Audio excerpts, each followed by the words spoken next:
Fabio Daldin, ci troviamo qui a Valdobbiadene di fronte alla sede dei Carabinieri per la cerimonia della posa della pietra d'inciampo al suo parente Dino Daldin.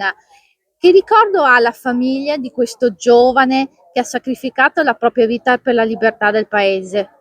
Il ricordo è il ricordo di un giovane pieno di ideali come giusto che sia un giovane di 17 anni come era Dino, il mio prozio. Questi ideali che hanno radici anche nel patriottismo nel senso nel senso migliore, nel senso di un patriottismo di tipo anche ottocentesco, risorgimentale, hanno portato appunto a questi valori che lo hanno portato ad arruolarsi con un atto di coraggio anche durante la seconda guerra mondiale nel Dharma dei Carabinieri.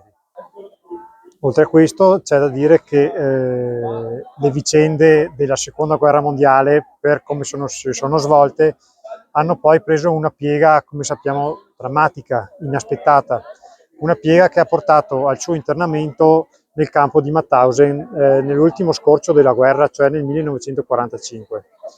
È un ricordo per noi anche commovente e commosso perché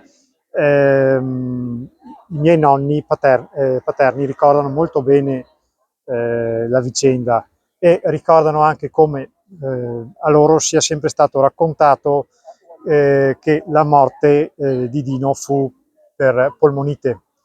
In realtà abbiamo saputo in tempi più recenti anche a che cosa si spinse la follia nazista della seconda guerra mondiale, cioè con l'eliminazione nel campo stesso a pochi giorni dalla liberazione da parte degli americani. È quindi giusto che la vicenda sia stata ricordata come è stata ricordata oggi, anche in presenza delle scuole, soprattutto in presenza dei giovani, perché la memoria è giusto sia comunque tramandata affinché non si ripeta ciò che è stato. È quindi importante quello che è successo oggi qui a Valdobbiadene.